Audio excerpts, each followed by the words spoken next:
Welcome back to my channel Arpita লাইফস্টাইলে সবাইকে স্বাগত। আশা করি সবাই ভালো আছো, সুস্থ আছো, আমিও ভালো আছি, ঠিক আছি।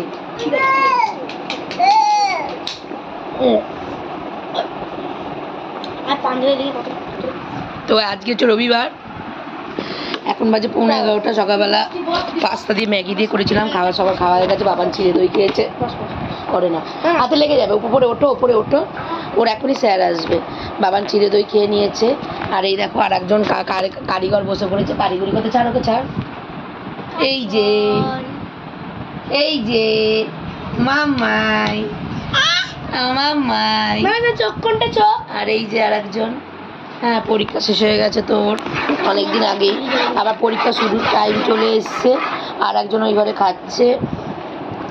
আর সকালবেলা থেকে এখানে খুব মেঘ করেছিল, একটু বৃষ্টিও হয়েছে। কার ওখানে এরকম ওয়েদার হয়েছিল বলো, আবার জেকেছে। এমনকি এখন দেখো ওয়েদারটা, একটু মেঘ একটু রোদও তো ওঠেনি, বৃষ্টিও হচ্ছে না, আরও গরম বাড়াচ্ছে। মাছ টাছ দিয়ে দিলাম, আর দাদা গেছে চিকেনটা আনতে। তারপর এখন বসেছি, ভাবলাম আমার পুজো সোনাকে অনেকদিন টাইম দিইনি, আমার মাকে, আমার সোনাকে, আমার পুষুকে, আমার পুষু মাকে। আমার পুষু মা কোনটা? আমার মাম্মাই কোনটা দেখিয়ে দাও। কোনটা আমার মাম্মাই কোনটা? তোমার চোখ কোনটা? চোখ চোখ কোনটা? ভুরকুচি আছে। আমার মাম্মাই কোনটা? দেখি দা সবাইকে দেখি দাও তো। ওই যে চোখ কোনটা? চোখ এটা ঘুঘু দেখে, চুল পাই চুল, ঘুঘু দেখে, ঘুঘু। চলো সাথে থাকো, দেখতে থাকো। আজকে প্রথম ওই চান টান করার পর আমি আমার লাঞ্চ নিয়ে চলে এসেছি। আজকে হচ্ছে চিকেন আর ভাত। এই যে বসে গেছে বাবানো, আর কালকে চাটনি ছিল সেটাও নিয়ে এসেছি। কালকে রাতে যেহেতু কিছু খাইনি কিছু, সেই চাটনিগুলো হয়েছে, তা আমি খেয়ে নিই। খেয়ে আজকে একটু বেশিক্ষণই রেস্ট নিতে পারবো, কারণ দেখো কটা বাজে, 2:10। এখন লাঞ্চটা করে নিই, তারপর লাঞ্চ করে নিই, তারপর আসছি। ও সাথে আজকে হচ্ছে আমার মায়ের স্পেশাল স্যালাড। এই স্যালাডটা আমার মা বানাতো ছোটোবেলায়, শীতকাল বলো গরমকাল বলো খুব খেয়েছি।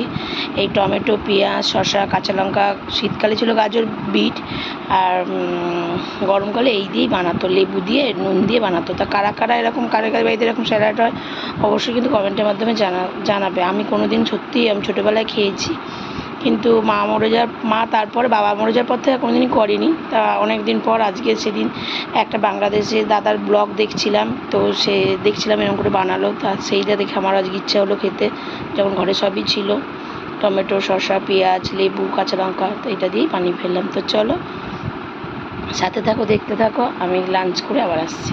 আজ স্টেশন ঢোকা মাত্র ট্রেন পেয়ে গেছি, বস নিয়েছি। এই দেখো লেগেছি, উপরে গেছি, ট্রেন পুরো ফাঁকা ছিল, যেহেতু আজকে রবিবার, ট্রেন ফাঁকা ছিল। টিফিন এখন হারিয়ে পড়লাম, দেখতে পাচ্ছ আমি এখন চলে এসেছি আবারও আজকেই লাস্ট বক্সিং ক্লাবে। তো যেহেতু স্টেশনে ঢোকার সাথে সাথে ট্রেনটা বজবজ নৈহাটি পেয়ে গেছিলাম, সেহেতু আর লেট করিনি, উঠে চলে এসেছি। তো আজকে তাড়াতাড়ি চলে এসেছি, 4:30 বাজে, 4:45 ট্রেন, 4:15 বাজে। ট্রেনটা বজবজ নৈহাটিতে পাওয়াতে সুবিধা হয়েছিল, ফাঁকা ট্রেন চলে যাবে, যে সানডে সব ছুটি। তো সেই কারণে আর দেখতেই পাচ্ছ এখানে আমি চলে এসেছি। আর আজকে রবিবার, তার মধ্যে বৃষ্টিতে কী অবস্থা হয়েছিল, মানে কী বলবো, চাদর নিচে যে চাদর বেঁধে রেখেছিলাম, তার মধ্যে ব্যাগগুলো ছিল সেগুলো ভিজে গেছে। আর ওখানে জল হয়েছে, আর পাশে একটা স্টল চলে এসেছে, জুয়েলারি। তো আমি একটু সরে এলাম এদিকটা, যেহেতু আমার আজকে লাস্ট, আমার কোনো রকম অসুবিধাও নেই।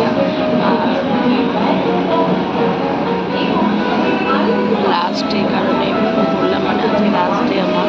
তো যারা এখন আসলে অবশ্যই চলে আসো, আর পরে প্রোডাক্ট লাগলে অবশ্যই নির্দ্বিধায় নিয়ে যাও, কোনো রকম প্রবলেম হবে না। আর আসার সময় একটা ছোটো জিরা সোডা, আমের ম্যাঙ্গো আইসক্রিম কিনে নিয়ে এসেছিলাম, কাঁচা আমের, দিয়ে ভিতরে চলে এসেছি। আর এই দেখো, আর চাদর ফাদরগুলো সব ভিজে গেছে, সেগুলো আবার মেললাম, ব্যাগটাগুলো। আর দেখো দেখাচ্ছি চাদরটা মেলা, দেখতে পাচ্ছি ওনার পিছনে দিকে আর একটা মেলা। আর এই দেখো জল, মানে এত জল উঠে গেছিলো এখানে।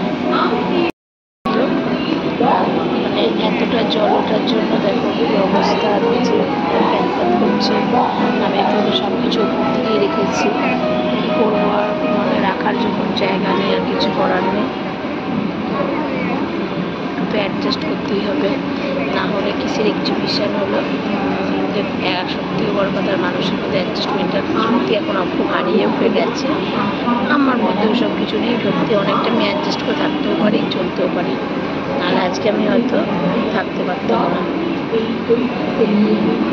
যেখানেই থাকি, যেখানেই থাকবো, অনেক দিন ধরে অ্যাডজাস্টমেন্টের মধ্যে এসে গেছে। তো চলো তোমরা সাথে থাকো, দেখতে থাকো, আর পরে আসছি। এখন বাজে 12টা।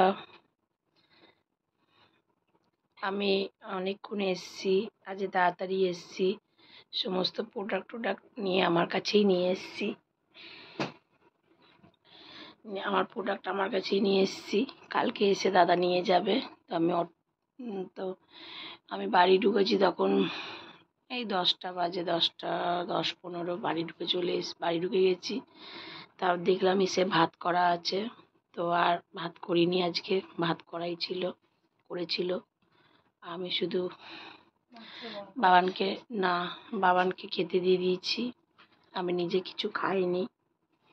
আর কারণ সকালবেলা আমি খেয়ে গেছি, তারপরে ওখানে আমি কিছু খাইনি, শুধু তো তোমাদের বললামই। তা একটা শুধু জিরা সোডা খেয়েছি, কারণ শরীরটা তখন ভালো লাগছিল না। তারপর আর কিছুই খাইনি। ওখানে টিফিন দিয়েছিল,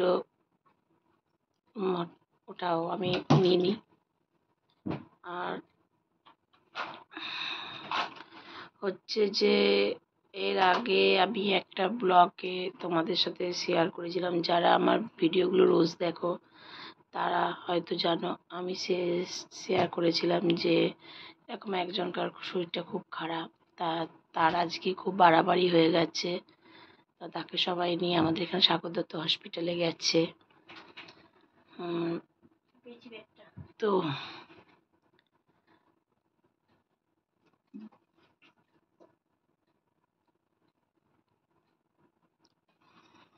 নিঃশ্বাস নিতে পারছিল না, অক্সিজেনের খুব অভাব ছিল, হাঁ করেছিল।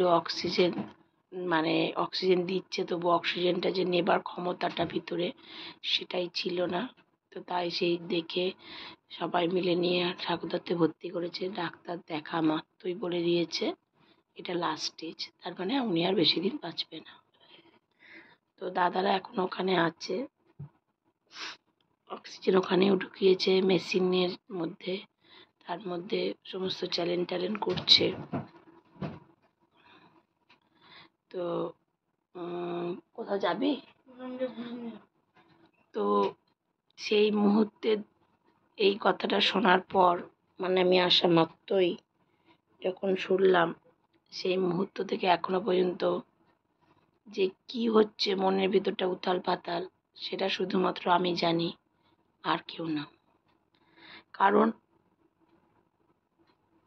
আমার ঠিক আবার 11 বছর আগেকার কথাগুলো মনে পড়ে যাচ্ছে। আমি কখনো চাইনি সেই জিনিসটা আমি মনে করি বা মনে নিয়ে আসি। বিশ্বাস করে আমি সবসময় এই জিনিসটাকে অ্যাভয়েড করে চলেছি, আমি কখনো চাইনি। কিন্তু সেই জিনিসটা আবার আমার কাছে আসে, মানে অনেক রকমভাবে আসে। আমি তোমরা জানি, তোমরাও কমেন্টে বলবে যে দিদি বা বোন, জন্মালে মরতে হবে, এটা তো ভগবানের লিখন।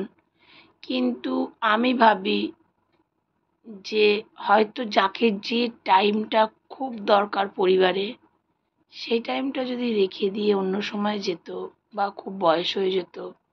এখন তো অনেকেই আছে খুব বয়স হয়ে গেছে, হয়ে গেছে। তো যার মেয়ের এখনো বিয়ে হয়নি, যা মেয়েটার মাকে দরকার, যেমন ওই পরিস্থিতিতে আমার মাকে খুব দরকার ছিল। আমার মনে হয়েছিল, আমি শুধু ভগবানকে একটা কথা বলেছিলাম, এই কথাগুলো তোমাদের সঙ্গে আজকে এই কারণে বলছি যে আমার ভিতরে ভীষণ উতাল পাতাল হচ্ছে, যেটা আমি পারছি না কারোর সাথে শেয়ার করতে। আমি মেনে নিতে না পারছি কারোর সাথে শেয়ার করতে। তখন ওই মুহূর্তে আমি শুধু ভগবানকে বলছিলাম, ভগবান আমি জানি আমার মায়ের এখন যে পর্যায়ে আমার মা বাঁচবে না, আমি বলছি না তোমরা রেখে দাও, শুধু আর কটা দিন রেখে দাও, আর একটা বছর আমার কাছে থাকুক, আর কিচ্ছু চাই না। কিন্তু তখন ভগবান আমার কথাটা শোনেনি। তো এবারও যখন শীতলা পুজো হয়েছিল আমাদের এখানে, আসছিলাম, আমার হাতে একটু হোমের যজ্ঞের ফোঁটা ছিল শীতলা ঠাকুরের, আর একটু চরণামৃত ছিল, ডাবের জল। আমি কিন্তু নিজে কতটুকু নিজে খাবো, আমি দিয়ে উপোস ভাঙবো, এইসব চিন্তা ভাবনা কিন্তু আমার মনের মধ্যে ছিল না। তখন বললাম, আমার সাথে দিদিভাই ছিল, এ ছিল, একটুখানি দেবে? বলে হ্যাঁ দাও, দিয়ে আসো। তো ওটা দিলাম। তারপর আমি বললাম, দাদা এই যজ্ঞের ফোঁটাটা একটু দিদির কপালে দিয়ে দেবে, আমি আমার বাড়িতে নিয়ে আসবো, বাবানকে লাগাবো বা বাড়ির ছোটদেরকে দেবো বা বাড়ির লোককে দেবো। এই চিন্তাটা আমার মাথার মধ্যে কিন্তু আমার তখন আমার সবসময় মনে হয় আমি, হ্যাঁ, একটা জিনিস আমি আজও পর্যন্ত ওনাকে দেখতে যাইনি, ওনার সামনে যাইনি। কারণ হয়তো সবাই শক্ত, ওনার মেয়ে, ওনার ফ্যামিলি, কিন্তু আমি শক্ত না, আমি শক্ত না, আমি ওটা মেনে নিতে পারবো না। আমি মেনে নিতে পারবো না বলেই আমি যাইনি।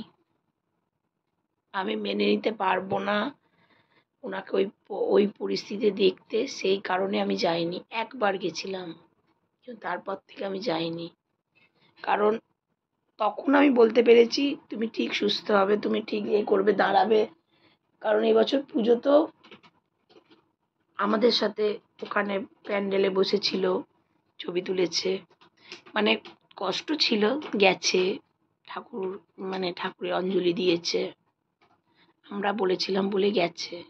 কিন্তু তারপরে যখন আরও আস্তে আস্তে ওনার মানে খারাপ হচ্ছে, সেই জিনিসটাকে আমি পারবো না দেখতে।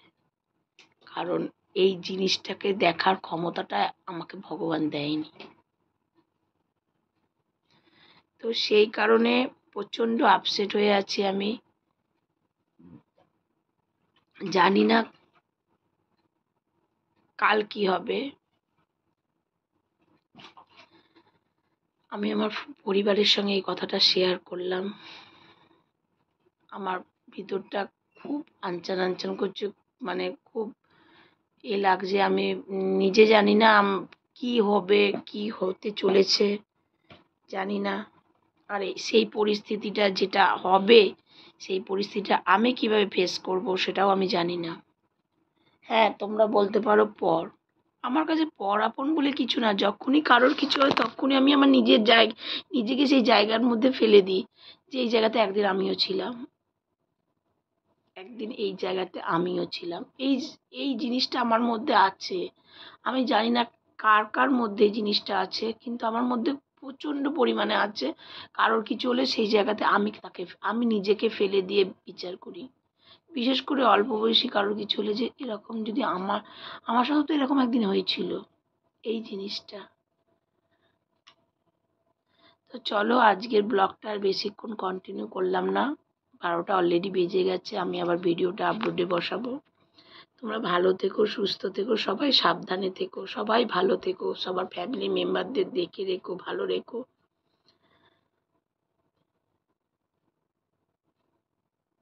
গুড নাইট, শুভরাত্রি। সবাই ভালো থেকো, সাবধানে থেকো, সুস্থ থেকো। আজকে মনটা সত্যি খুব খারাপ হয়ে যাচ্ছে, মানে। তো চলো টাটা, গুড নাইট। কালকে আবার নতুন ভিডিও।